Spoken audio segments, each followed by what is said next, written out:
Movie শুরুতেই দেখি ব্যস্ত একটি পরিবারের সদস্যরা যে যার কাজে ব্যস্ত। তখনই কাবিয়ার মা কাবিয়াকে বারবার ডাকতে থাকে, তাকে খাবার সার্ভ করার কাজে সাহায্য করতে বলছিল। কাবিয়াও মাকে সাহায্য করতে গেলে সে সময়ই কাবিয়ার ফোন বাজা শুরু হয়। বাবা বলে, তোমার ফোন বাজছে, রিসিভ করো। কাবিয়া ফোন রিসিভ করেই বলছিল, এখনই আসছি।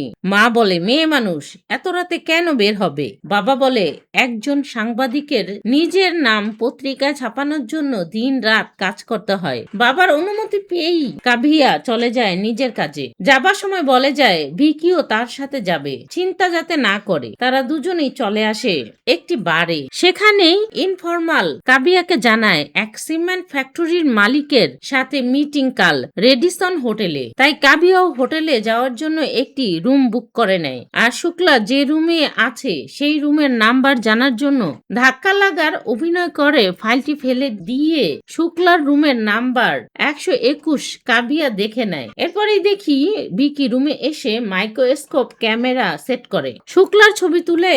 এরপরের দৃশ্যে দেখি সিদ্ধার্থ ধনরাজ সিং জগিং করছে। তখনই তার ড্রাইভার গাড়ি চালিয়ে তার সামনে আসে। এতে সিদ্ধার্থ ড্রাইভারের উপর বেশ রেগে যায়। ড্রাইভার বলে, বাবার ফোন এসেছে। একথা শোনা মাত্রই ফোন রিসিভ করে তোতলাতে থাকে আর সাথে সাথেই বাড়ি চলে আসে। তার বাবা বলে, আমার কিছুই ছিল না, আমি সব কিছু তৈরি করেছি, এখন তোমার জন্য সবকিছু ধ্বংস হতে চলেছে।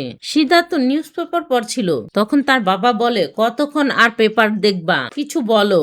সিদ্ধার্থ তোতলাতে বলে, সরি বাবা, আমি কিছু করছি। তার বাবা বলে, 12 ঘন্টার মধ্যে প্রবলেম সলভ করতে না পারলে কোম্পানি ছেড়ে দিতে। তার বড় ভাই কোম্পানি সামলাবে। এরপরই সিদ্ধার্থ অফিসে চলে গিয়ে কোম্পানি এর সিইও গুরুনাথকে বলে, স্ক্যান এর দোষ আপনার কাঁধে নিয়ে নেন, আমি এর বিনিময়ে অনেক টাকা দিব। সিদ্ধার্থের মুখে একথা শুনে গুরুনাথ রাজি হয়ে যায়। সে মিডিয়ার সবার সামনে বলে সেই এই ক্রাইম করেছে।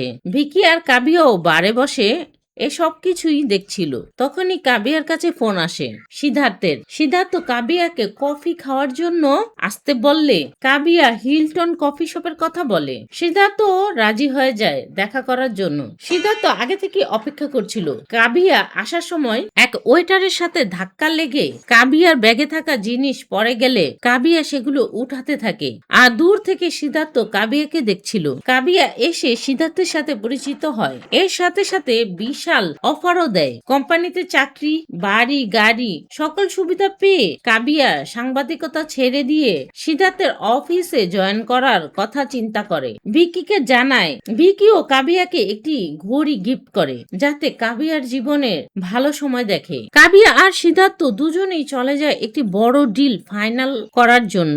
কাবিয়া তার কথা দিয়ে ডিলারকে সন্তুষ্ট করে ফেলে। এতে তারা কন্ট্রাক্টটি পেয়ে যায়। এতে সিদ্ধার্থ খুশি হয়ে কাবিয়াকে জানাতে আসে তারা কন্ট্রাক্টটি পেয়েছে। কাবিয়াও সিদ্ধার্থকে জড়িয়ে ধরে। সিদ্ধার্থ বলে, আমরা ডিনারে যাব, রেডি হও। কিছু সময় পরই সিদ্ধার্থ রেডি হয়ে কাবিয়াকে ডাকতে আসে। কাবিয়াও খুব সুন্দর করে রেডি হয়ে বের হয়। সিদ্ধার্থ একটি গোলাপ দেয় কাবিয়াকে। কাবিয়াও খুশিতে আত্মহারা হয়ে যায়। সিদ্ধার্থ বলে, চলো ডান্স করি। তারা ডান্স করতে করতে একে অপরের খুব কাছাকাছি চলে আসে। তারা দুজনে রুমে এসেই ইন্টিমেট হতে শুরু করে আর একে অপরের মধ্যে হারিয়ে যায়। এরপরই ভিকির সাথে দেখা করতে আসে অনেক এক্সপেন্সিভ কিছু গিফট নিয়ে। আরো দেখায় সিদ্ধার্থ তাকে একটি এক্সপেন্সিভ ঘড়ি দিয়েছে।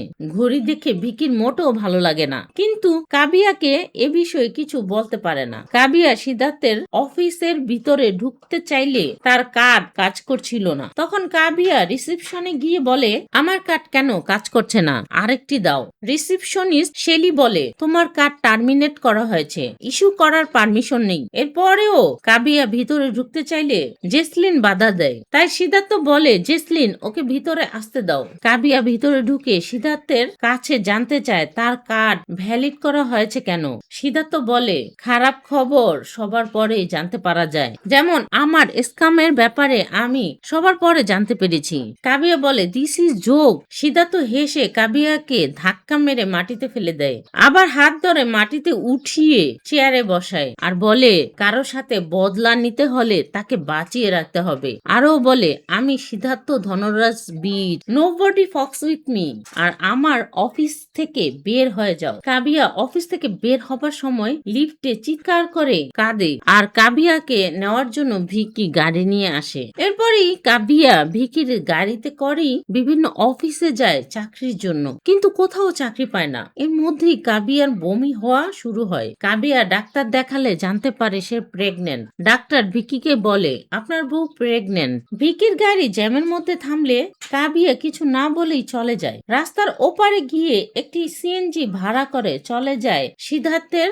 বাড়িতে। কাবিয়া সিদ্ধার্থকে জানায় সে তার বাচ্চার মা হতে চলেছে। একথা কাবিয়ার মুখে শুনে সিদ্ধার্থ বেশ চিন্তার মধ্যে পড়ে যায়। সিদ্ধার্থ কাবিয়াকে ফোন করে তার করা কর্মের জন্য অনুতপ্ত হয়ে মাপ চায়। কাবিয়াও সিদ্ধার্থকে মাপ করে দিয়ে জড়িয়ে ধরে। তখনই সিদ্ধার্থের ভাড়া করা লোকেরা গাড়ি নিয়ে আসলে সিদ্ধার্থ বলে আমি আগেই বলেছিলাম I am Siddharth Dhanraj, nobody fucks with me. একথা বলেই কাবিয়াকে গাড়িতে উঠিয়ে দেয়। লোকগুলো কাবিয়াকে ইট খোলার একটি ঘরের মধ্যে নিয়ে আসে কাবিয়ার অ্যাবর্শন করানোর জন্য। অ্যাবর্শন হওয়ার পরে লোকটি নার্সকে বলে ওর এ অবস্থা করো যাতে কোনোদিন আর মা না হতে পারে। নার্সও লোকগুলোর কথা মতোই কাজ করে। 2 দিন পরে নার্স কাবিয়াকে ডেকে বলে এখান থেকে চলে যা, এই বেড অন্য কারো লাগবে, আর কিছু টাকাও দেয়। লোকগুলো তোকে দেওয়ার কথা বলেছে। কাবিয়াও অসুস্থ শরীর নিয়েই মেন রাস্তায় এসে বাস থামাতে বলে।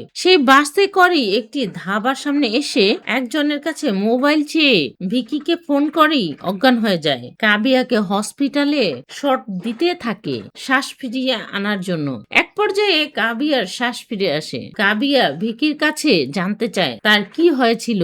ভিকি বলে তুমি আর কোনোদিনও মা হতে পারবা না। ভিকির মুখে একথা শুনে কাবিয়া নিজেকে ঘরবন্দি করে নেয়, কিন্তু কাবিয়ার মায়ের কাছে কাবিয়ার এ জীবনযাপন ভালো লাগে না। সে বলে চলো দিল্লি ছেড়ে আমরা নতুন কোনো শহরে চলে যাই। তখন কাবিয়া বলে শহর পরিবর্তন করলে কি আমার শরীর পরিবর্তন হবে? কাবিয়ার কথা শুনে কাবিয়ার মা বলে তাহলে আমরা কি ভাববো হসপিটালেই কাবিয়ার মৃত্যু হয়ে গেছে? একথা বলি কান্না করতে করতে চলে যায়। কাবিয়া রাতেই ব্যাগপত্র নিয়ে চলে আসে ভিকির বাড়িতে। ভিকিকে বলে মা বাবা বলেছে আমি তাদের কাছে মরে গেছি, তোমার কাছে কি জীবিত? ভিকির বাড়িতেই থাকা শুরু করে। রাতে কাবিয়া ঘুমাতে পারে না, শুধু ভয় পেতে থাকে। এরপরেই চলে যায় প্রস্টিটিউট এলাকায়। সেখানের সর্দারনির কাছে গিয়ে বলে আপনার এখানকার সবচেয়ে সুন্দরীকে লাগবে। এর বিনিময়ে একটি হীরা আংটিও দেয়। আংটি দেখে সর্দারনি সেই ভেরবির নাম্বার ও ঠিকানা দেয়। কাবিয়া সেই ঠিকানা অনুযায়ী ফার্ম হাউসে চলে যায় ভেরবির সাথে দেখা করার জন্য। ভেরবি বলে কি করতে হবে? তখন কাবিয়া বলে আমি তোমার কাছে শেখার জন্য এসেছি। ভেরবি বলে আমার কাছে স্কুলের অনেক মেয়ে শিখতে আসে, তুমি কি শিখতে চাও? তখন কাবিয়া বলে আমি শহরের সবচেয়ে বড় প্রস্টিটিউট হতে চাই, শিখাবে কিভাবে হব?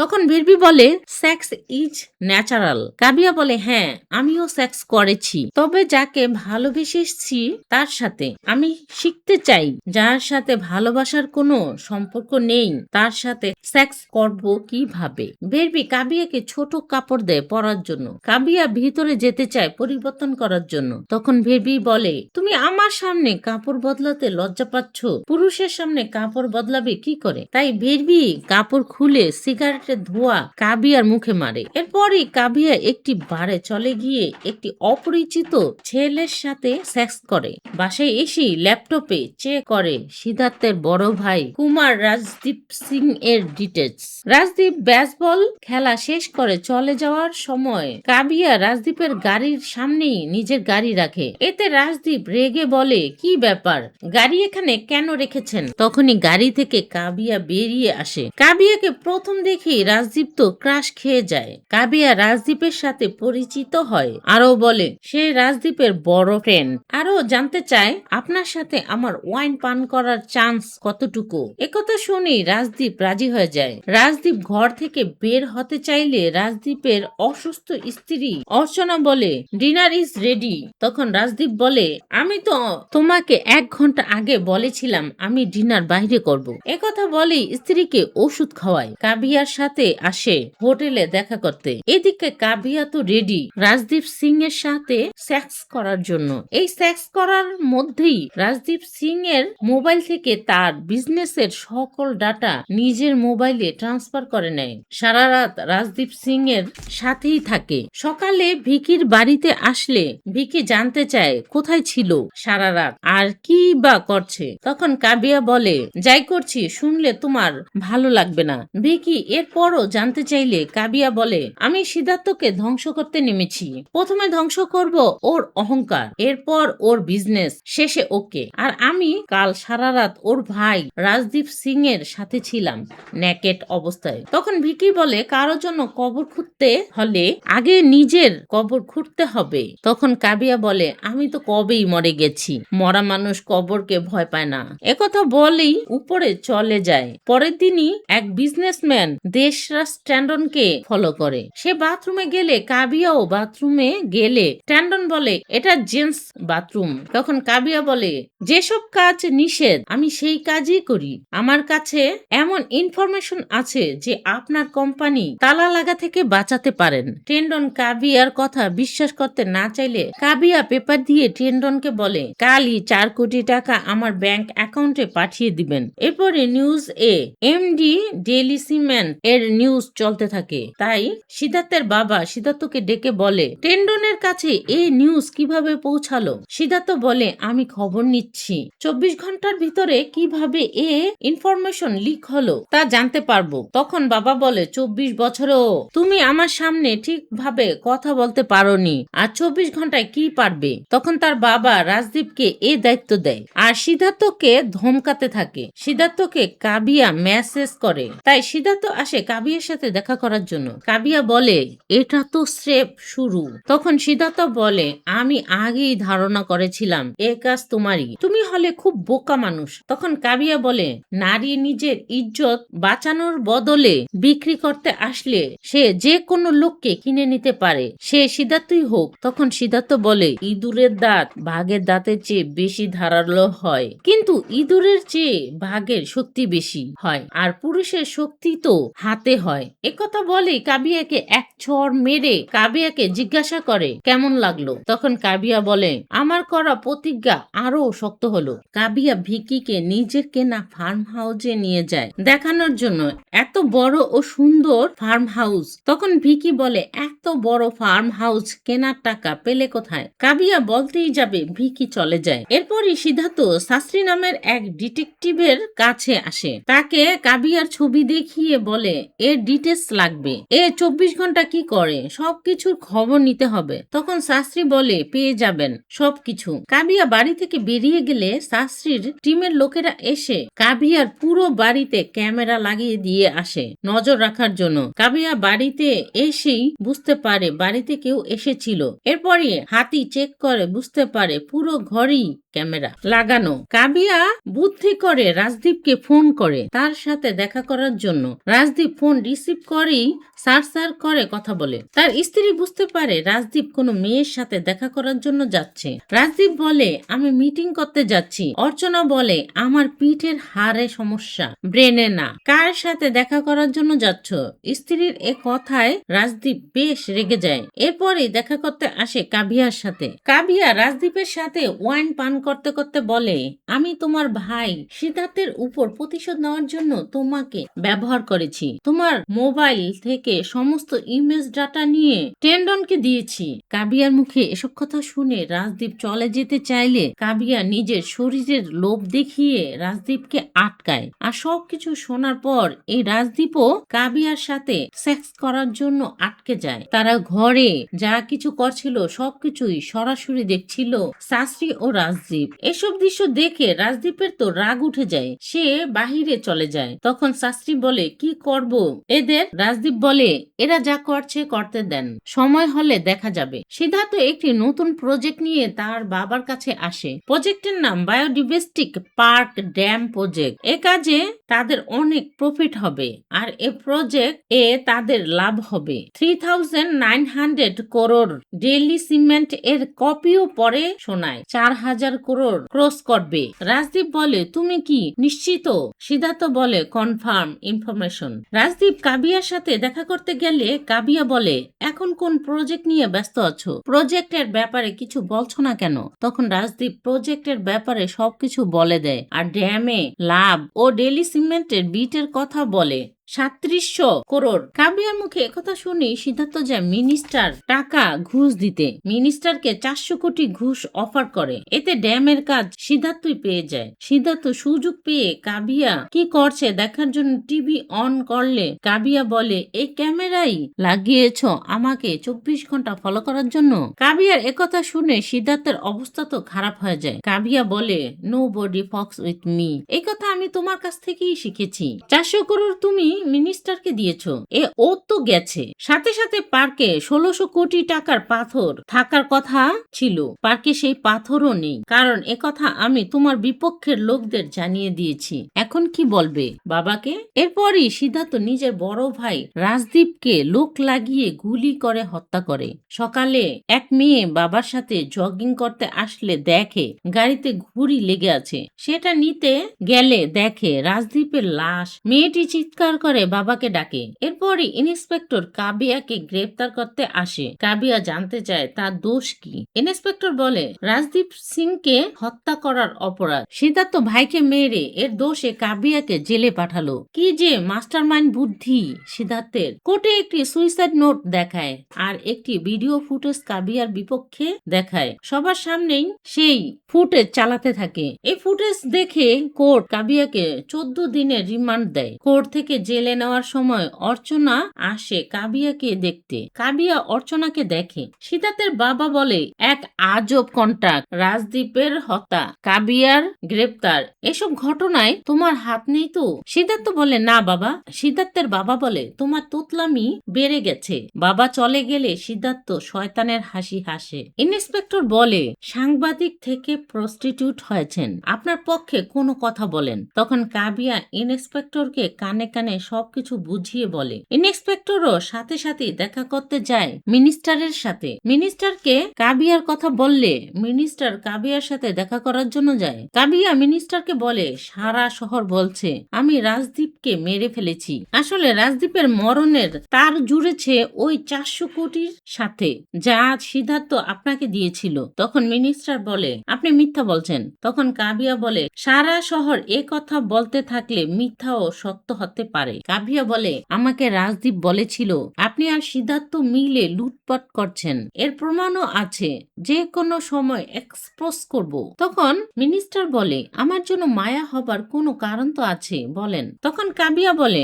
আমরা দুজন জেলে মিলবো না জেলের বাহিরে, আপনি সিদ্ধান্ত নেবেন। মন্ত্রীও কাবিয়ার কথা বুঝতে পারে আর বলে, কেবল আজকের রাত, কাল আপনাকে ছেড়ে দিবে। ছাড়া পাওয়ার পর মিনিস্টার যায় কাবিয়ার ফার্ম হাউসে। কাবিয়াও মিনিস্টারকে তার শরীরের লোভ দেখিয়ে বলে পুলিশের খাতা থেকে তার নাম মুছে দিতে। মিনিস্টার প্রথমে রাজি হতে চায় না, তাই কাবিয়া চলে যায়। মিনিস্টার আবার কাবিয়ার কাছে এসে তার শর্ত মেনে নেয়। মিনিস্টার যখনই কাবিয়ার আরো কাছে আসতে চায় তখন কাবিয়া আরো এক শর্ত রাখে। কাবিয়া বলে তার অনেক দিনের শখ আইআইবি ব্যাংকে ডিরেক্টরের পোস্টে কাজ করার। মন্ত্রী বলে, এটা আমার হাতে নেই। তাই কাবিয়া দূরে সরে যায়। মন্ত্রী কাবিয়ার কাছে আসার জন্য এ শর্তও মেনে নেয়। এর পরের দিনই দেখি সিদ্ধার্থ ও তার বাবা মিলে কোম্পানির সকল সদস্যদের নিয়ে বোর্ড মিটিং এ বসেছে। সবাই উপস্থিত ছিল, কিন্তু আইআইবি ব্যাংকের ডিরেক্টর দীনেশ খোসলা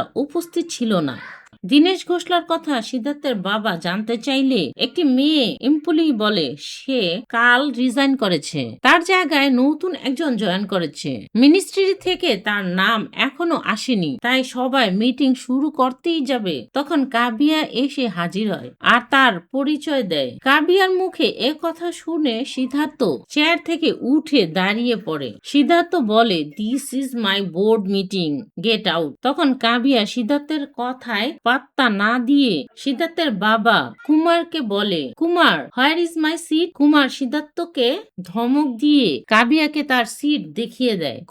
কুমার কথা বলতে চাইলে কাবিয়া কথা বলতে দেয় না। সে বলে, আগামী সপ্তাহে অ্যানুয়াল মিটিং, আর আমার কোম্পানি সম্পর্কে কিছুই জানা নেই, তাই কোম্পানি শুরু টাইম থেকে কোম্পানির পাসওয়ার্ড, ব্যালেন্স শিট আর সকল ফাইলের এক্সপ্রেস চাই। সিদ্ধার্থ বলে, এ কোম্পানি আমাদের, এ কোম্পানি কোম্পানির ফাইল তোমাকে দেব কেন? বলে চলে যায়। তখন কাবিয়া বলে, কুমার আই এম ওয়েটিং। তখন কুমার বলে, কাবিয়া যে ফাইল চাইছে তাকে তা দেওয়ার ব্যবস্থা করো। কাবিয়া আরো বলে, নেক্সট মিটিং তখনই হবে যখন আমি বলবো। বলে চলে যায়। কুমার সিদ্ধার্থকে ডেকে বলে, আমাদের এক সিইও মরে গেছে, অন্যজন জেলে, 1000 কোটি টাকার লোকসান হয়েছে ড্যাম প্রজেক্টে, আর দিল্লির এক প্রস্টিটিউট আমাকে নাম ধরে ডাকছে। এর কারণ কি? সে কেন এখানে এসেছে আমি জানতে চাই, বলো। তখন সিদ্ধার্থ বলে, সে স্টিম অপারেশনের পর ওকে আমি শাস্তি দেওয়ার ব্যবস্থা করি, এতে ও প্রেগনেন্ট হয়ে যায় আর আমাকে ব্ল্যাকমেল করা শুরু করে। তখন তার বাবা বলে, বিজনেস শুধু পয়সা কামানোর জন্য হয়, বদলা নেওয়ার জন্য নয়। এজিএম এর দিন যাতে কোনো উল্টাপাল্টা কিছু না হয়। কাবিয়া কাগজপত্র পাওয়ার পর ভিকির কাছে আসে আর বলে, এ কাগজের মধ্যে এমন কিছু আছে যা সিদ্ধার্থকে বরবাদ করে দিতে পারে। কিন্তু ভিকি কাবিয়ার কথায় কোনো পাত্তাই দেয় না। তখন ভিকি বলে, তুমি কোনো চার্টার্ড অ্যাকাউন্টের সাথে রাত কাটালেই তো পারো, সেই কাগজ দেখে বলে দিতে পারবে। তখন কাবিয়া বলে, তুমি কিভাবে এসব কথা বলছো? তুমি তো জানো আমার সাথে কি হয়েছে। তখন ভিকি বলে, ওসব তোমার চয়েস ছিল, চাকরি, ভালোবাসা, শেষে প্রতিশোধ। আমি এই শহর ছেড়ে চলে যাচ্ছি, নতুন শহর, নতুন লোক, নতুন পৃথিবীতে। কাবিয়া বলে, আমরা ভালো বন্ধু, তুমি কিভাবে চলে যাবা? ভিকি বলে, তুমি আগে সেই কাবিয়া না যাকে আমি চিনতাম। তুমি সিদ্ধার্থের সাথে সাথে আমাকেও শেষ করে দিয়েছো। কাবিয়া বলে, কিভাবে? ভিকি বলে, বিকজ আই লাভ ইউ। কাবিয়া বলে, কবে থেকে? ভিকি বলে, যেদিন তোমাকে প্রথম দেখেছি সেই দিন থেকে আজ পর্যন্ত আমি তোমাকে ভালোবাসি, কিন্তু তোমাকে দেখতে ইচ্ছা করে না, চলে যাও আমার সামনে থেকে। পরের দিনই ভিকি আবারও চলে আসে কাবিয়ার কাছে। কাবিয়াকে বলে, ভালোবাসা তো বারবার হয়, কিন্তু বন্ধুত্ব বারবার হয় না, তাই তোমাকে সাহায্য করার জন্য ফিরে এসেছি, বলো কি করতে হবে। কাবিয়া কিছু কাগজপত্র দেখালে ভিকি ওই কাগজের ভিতর থেকে বিদ্যুৎ বিল হিসাব করে বের করে। সিদ্ধার্থদের সিমেন্টের ফ্যাক্টরি যত বড় হয়েছে তাদের বিদ্যুৎ বিল ততই কম এসেছে। এটা কিভাবে সম্ভব? তারা বিদ্যুৎ চুরি করেছে? তখন ভিকি বলে, না, আসলে তাদের কোনো ফ্যাক্টরি নেই, এইসব ফ্যাক্টরির নাম কেবল কাগজেই। তারা ঠিকানা মতো সেই ফ্যাক্টরির জায়গায় গিয়ে দেখে সেখানে কোনো ফ্যাক্টরি নেই। সিদ্ধার্থ ও তার বাবা কুমার মিলে স্ক্যাম করে শেয়ার বাজার থেকে কোম্পানির নামে শেয়ার বিক্রি করে টাকা কামাচ্ছে। কাবিয়া সিদ্ধার্থের অন্যান্য ফ্যাক্টরিতেও যায়, সেখানে শুধু ফ্যাক্টরির নাম লেখা ছিল, ফ্যাক্টরির অস্তিত্ব খুঁজে পায় না। সিদ্ধার্থ শাস্ত্রীকে ফোন করে বলে, কাল এজিএম এ যাতে কাবিয়া পৌঁছাতে না পারে সেই খেয়াল রাখতে। শাস্ত্রীজিও কথা দেয় তেমনটাই হবে। কাবিয়া এজিএম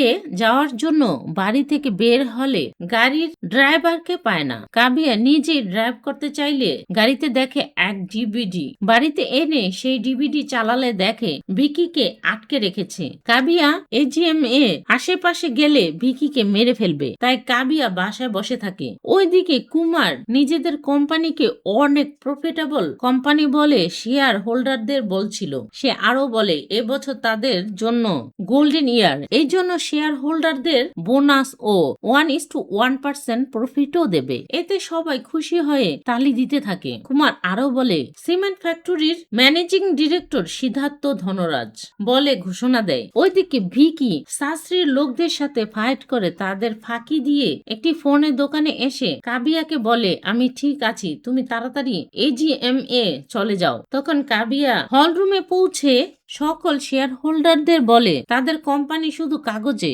বাস্তবে কোম্পানির কোনো অস্তিত্ব নেই। সবাইকে কোম্পানির ছবি দেখায়। তখন কাবিয়া সবাইকে বলে, আই এম আইআইবি ব্যাংকের ডিরেক্টর। সিদ্ধার্থ এসে বলে, দিস ইজ কলগাল। তখন কাবিয়া বলে, যে বোনাস এরা আপনাদের দিচ্ছে তা বোনাস না, গোগাস।